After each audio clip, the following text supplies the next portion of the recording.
Welcome to the Full Fueled Podcast. Welcome to the Full Fueled Podcast. Welcome to the podcast with your host, Matt Tack. With your host, Matt Tack. Your host, Matt Tack. Who are you? I'm Dr. Alfred Alessi. Dr. Alfred Alessi. Dr. Alfred Alessi. They know by now, bro. They know by now. I'm going to set what the new normal looks like in my life. You're not limited by your genetics. You have a superpower that is lifting people up. Dude, you look real. The only way we're going to get the word out is with you. Live full fueled. Live beyond limits, baby. Let's go. This beautiful day on October 24th, 2024, we have the live Full Fueled Podcast with your host, Matt Tack. And Dr. Alfred Alessi. What's up, dude? How you doing today? I'm doing phenomenal. You're looking good. You're looking good. Thank you. I appreciate you. We're going to talk about some diets today. I think I'm not like super keen on the word like diet because I think always people think if it's like short term. But like a diet should be something you can commit to long term. And then you can make, corrections and adjustments to like as necessary. Maybe you might be in a seasonality of something. But I think there's always like kind of the underlying fundamentals that you need to maintain consistency with. But we're going to talk through a few and then we're going to give you a surprise. So listen in and get our insight. So take it away, Doc. Yeah, man, I'm with you on that like diet is a stupid word. Let's just get rid of it. Let's not use that anymore. How do we like fuel, right? That's why we came up with the term full fueled, but like part of our pillars is fuel, right? Like how am I fueling my body?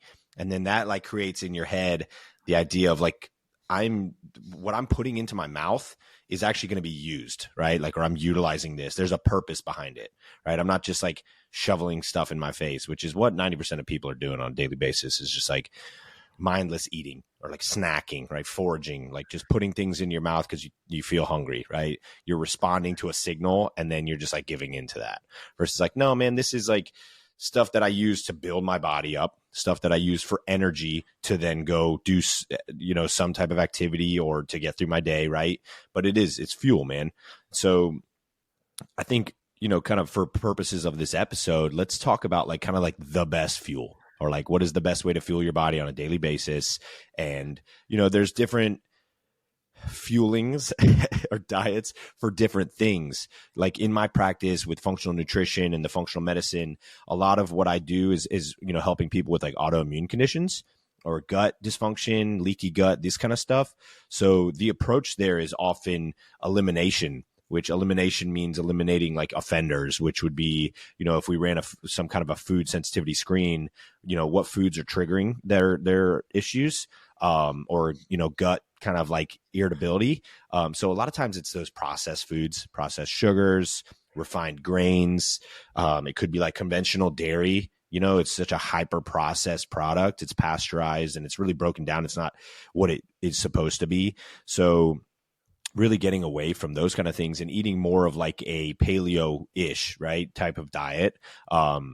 And so I really like carnivore and paleo approaches to that because you're eliminating just processed foods. And then when you're eating more meat, you're getting that lean, high quality amino acid structure, tons of minerals and nutrients that are in those things, typically more like red meats.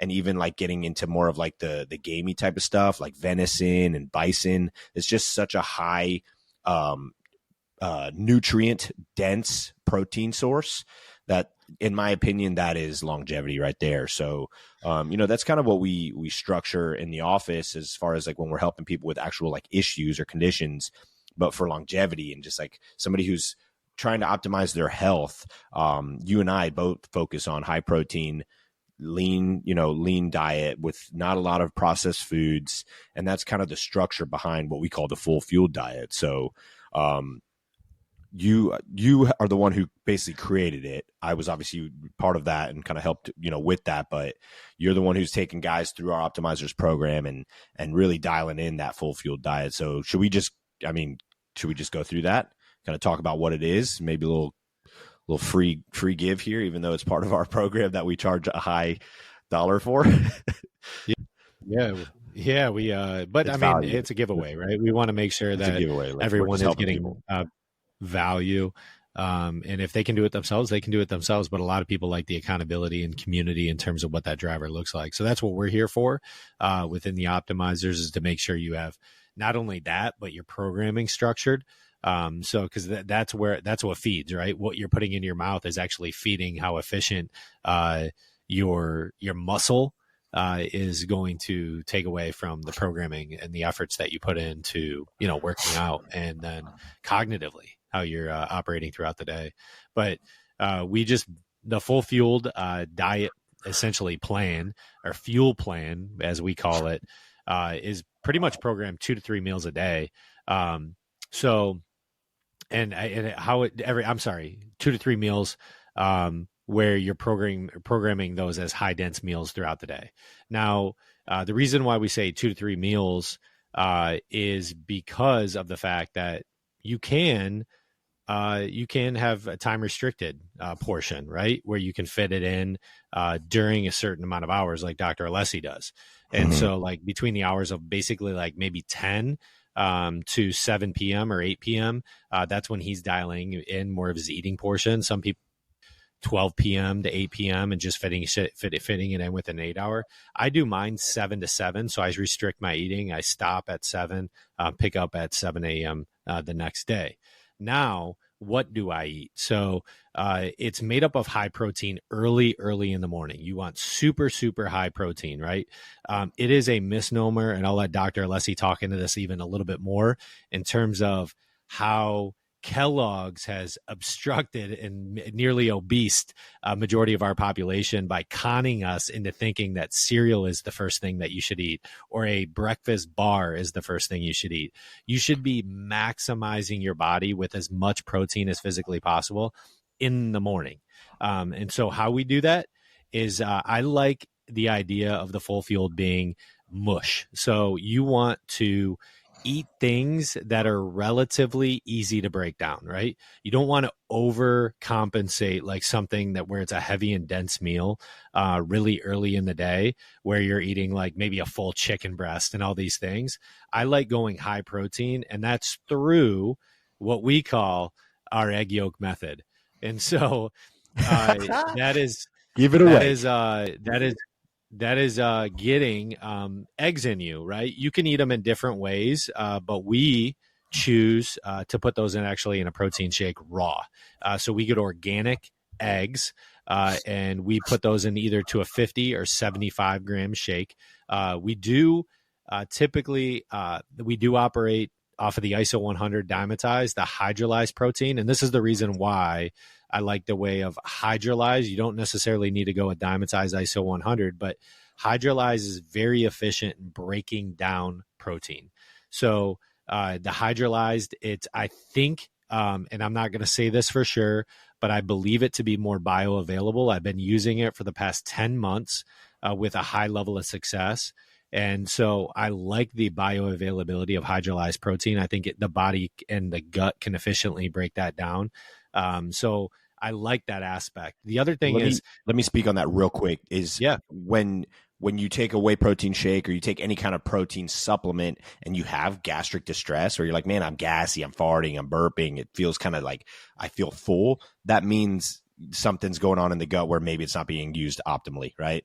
I have never once felt that with the protein that we use, the hydrolyzed, never once. And so that means your body's efficiently processing, and whether it's absorbing maybe 70% of that and the rest is getting, not utilized, regardless, it's not causing any kind of distress in the gut. It's a good protein for sure. Keep going. Yeah. So protein, I think that's an efficient way to get protein. Another way, and this is where we believe in mush early, is getting like a Greek yogurt with high levels of protein. Now, this is the cadence at which you need to operate on how you measure protein versus carbohydrate balance, especially in the mornings. So when you're looking at something specifically with protein, if it's ×3 towards the carbohydrate, so if let's say you have 7 or 6 or 7 carbohydrates, and you get roughly around 2.5 to 3 multiple in protein versus what you're taking in carbohydrates in the morning, I think that's an efficient use of what you're eating. And so I like to go with a yogurt in the morning. Oikos Pro is a great yogurt. They're making some really quality high protein yogurts today that I think are extremely efficient. And so when you can do that and then incorporate maybe some level of whole foods, being like berries or nuts that you can incorporate into that, you're just getting a good source of fats from an almond or a cashew, or even a pistachio. I'm a big believer in getting pistachio if you like those nuts. And then putting berries. Berries are a high source of fibers. So we want to be aiming towards 40 to 60 grams of fiber of daily intake, right? And you can do that through a process supplementation, but always better to get it through a whole food source. So that's going to be through blueberries, strawberries, and raspberries. Those are some great fiber sources. Mainly strawberries are super high in fibrous activity. So getting those early, along with your protein shake, and then 2 to 3 raw eggs in that protein shake. So you've seen me post it a little bit about it. Some people think it's gross, but you can also fry those up. You can, with maybe a little bit of avocado oil, scramble those and eat them a little bit more where it's more palatable to you. But we highly recommend eggs are a great source. A misnomer that I want to Dr. Alessi to talk a little bit about too, is a lot of people talk about this like, well, I don't want to eat too many eggs because I already have high cholesterol, right? And there's a difference between like healthy cholesterol. Yes, there's the silent death killer, but if you really know what lipid proteins do to your body, and you can utilize them as tools, they can be hyper efficient. And so you want to make sure that you have a good understanding. There's a great YouTube video with Peter Attia that talks at length about this, but you want to tap into that a little bit. Yeah, I'm going to start by saying dietary cholesterol does not raise cholesterol, right? Dietary cholesterol is different. It comes in exogenously. Your body's processing it and using that. What is it using it for? It's using it to produce hormones. It's using it to build your body up, right? The phospholipid bilayers of every cell in the body requires cholesterols. When you are not eating enough cholesterol, that's when your body produces more. And so then people who are, not eating enough dietary cholesterol from things like eggs, red meat, these kind of sources, fish, their body then responds by having to produce more internally, right? And so that's when people have high cholesterol. That goes back to what you were talking about at the very beginning with Kellogg's and the basically trap that they've trapped everyone in, that like breakfast is the most important meal of the day. Eat your cereal. Yeah, let me just spike my blood sugar really quick with this highly processed grain sugar bomb cereal in some pasteurized, highly processed milk. And let me call it a morning. No wonder everyone feels like crap and is fat, right? And so what you should be doing in the morning is like you're talking about, high protein, some good cholesterol from eggs, right? That's with vitamin D and all the good stuff that's supposed to be utilized by your body, and watch your cholesterol levels go down, right? Get off the statin drugs and get on the eggs. Huge. So that's it right there. That's the reason why. So then what we do, so that's more of an early morning shift. So whether you're kind of cadence a little bit later in the morning or earlier in the morning, like me, I tend to sway towards the 7 a.m. route. 7:30 is typically when I'm dialing that in. I pretty much stop eating at 8 a.m. So I get everything in by 8 a.m. Then you're going to go into kind of a lunch pattern, which should be your lightest meal of the day. If you really, really want to stay optimized, it shouldn't be a dense meal. So you want higher protein. So you want the allocation to be higher protein. But this is where you can get whole food sources. And it depends on kind of where your activity lies. So if you're going to be working out in the morning, I would suggest the workout to be 4. Before and then you get a quality meal in after, not the meal before and then the meal after. So you definitely want to be a little bit more dense but lighter in nature. What we typically go with here is more of a salad based approach. So you're getting your greens in play. You're getting maybe some spinach as well. Spinach is actually high in protein. You also want to get your complex carbohydrate source from berries again. This is the activity of getting whole food sources through fruits. and getting the fibers you need. So we are extremely deficient as American society in fibers. And that actually really, that's a gut test, right? So if you look at your poop, I'll tell you if it's a mud pie, a fiber. So you want to make sure you're taking a look at that. But the one major thing here is putting berries in play. So I always stray towards strawberries, blueberries. Those really big, gigantic blueberries that Dr. Alessi buys are fantastic too. I started buying those. Those are quality. Raspberries are a good source. If you do want to throw nuts in there, again, that's completely fine. Something easily digestible, as well as a protein. So I tend to stray towards chicken cutlets, and I like putting high protein. The aim in every single meal is getting a minimum of 50 grams of protein. Now, if you are a woman, how you measure this, right, is your ideal body weight. So what's your ideal target body weight?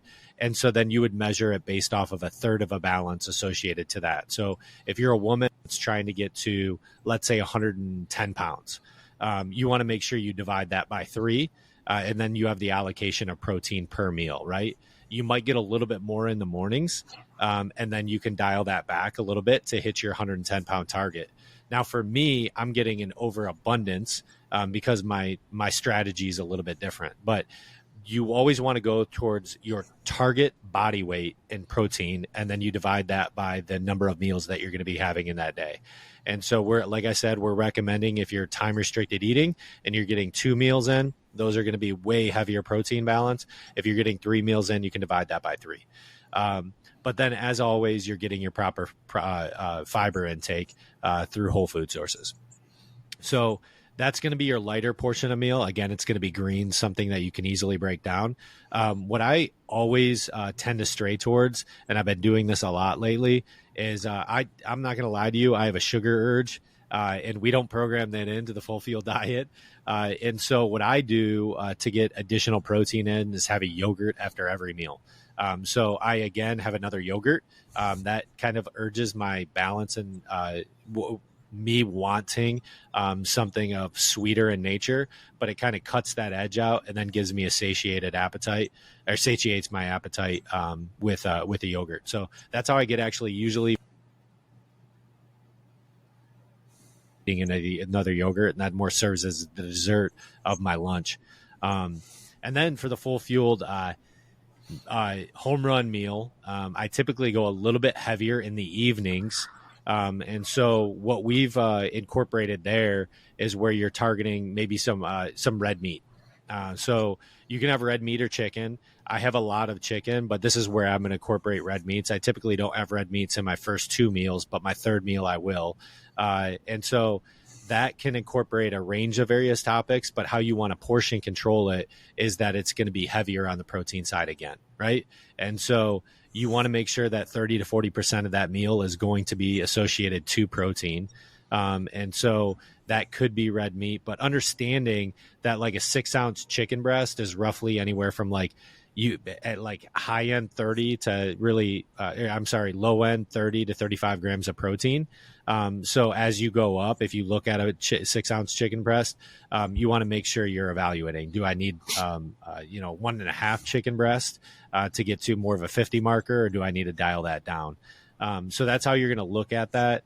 The one other thing that we like incorporating in is just ease of use, right?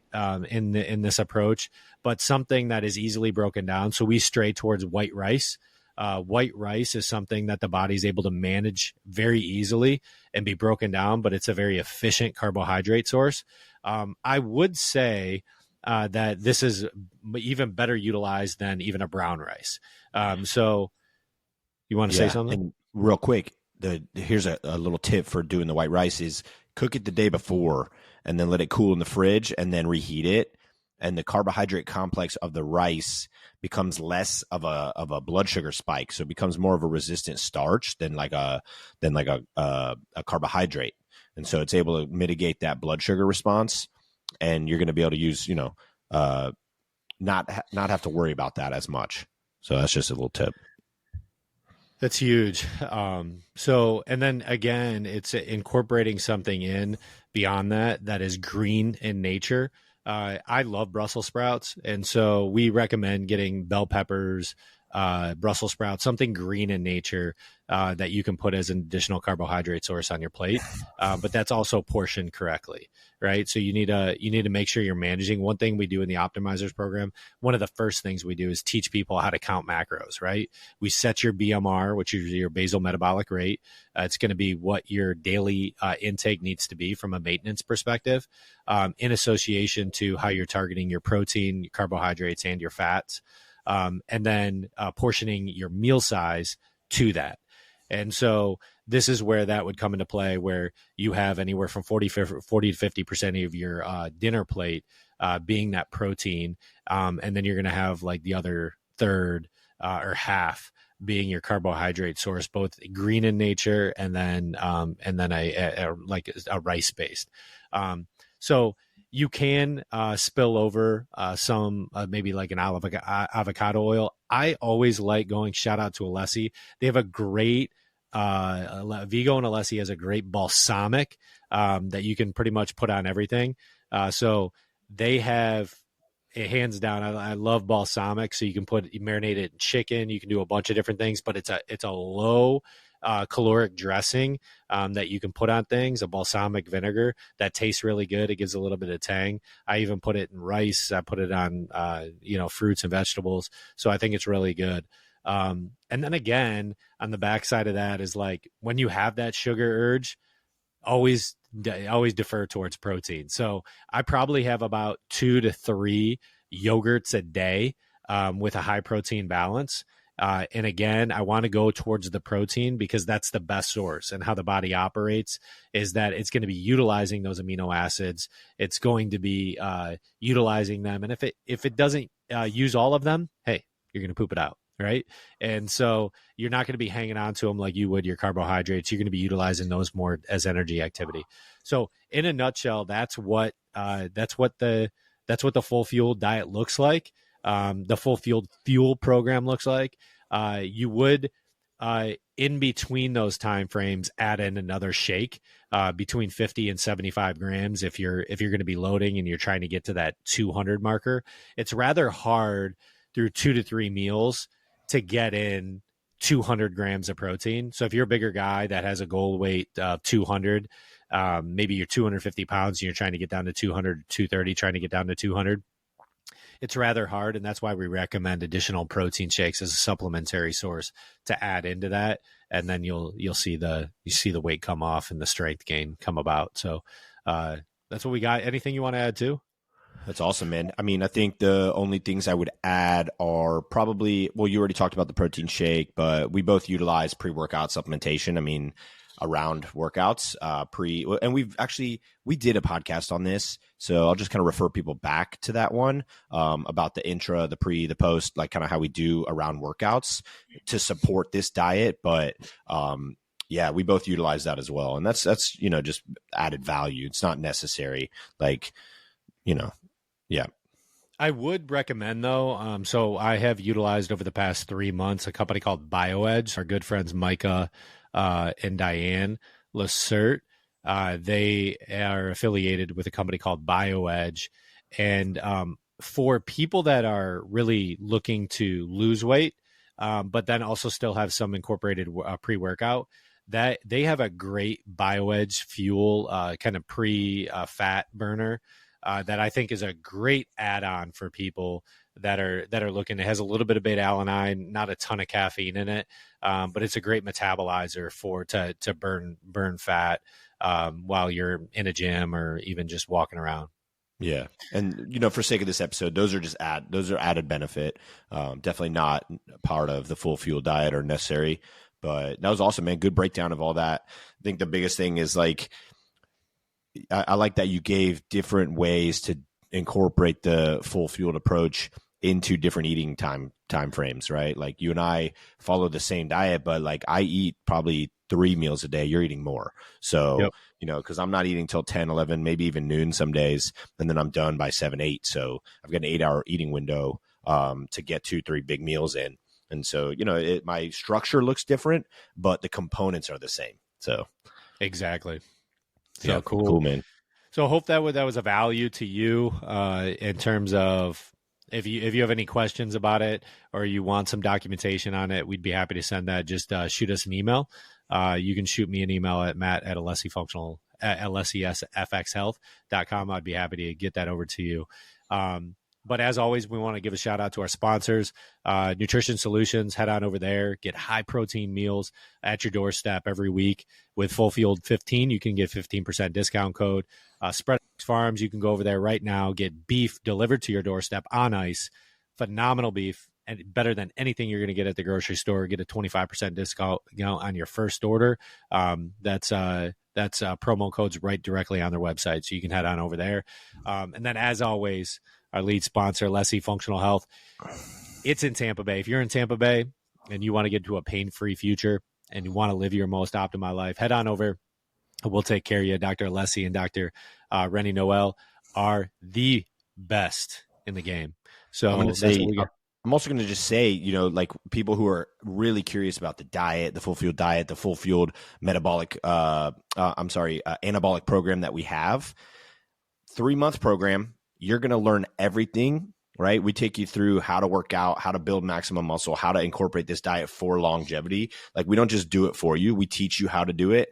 So then after that 3 months, you go just live your life that way and live an optimal life. So if you're interested, fitness.fullfuel.com is where that's found at. And, you know, you can learn all about that and then work with us like personally and, you know, obviously optimize every aspect of your life. Love it. That's what we got here. And as always, live full fueled, baby. Live beyond limits. Let's go. Welcome to the Full Fueled Podcast. I'm going to set what the new normal looks like in my life. You're not limited by your genetics. You have always superpower that is lifting people up. So unfortunately, most businesses aren't going to use the highest quality ingredients. What's your approach? He's jacked. I know he's jacked. That's why I'm asking him. I don't think he lifts. It's consistency in everything that we do that really compounds. The only way we're going to get the word out is with you. Live full fueled, live beyond limits, baby.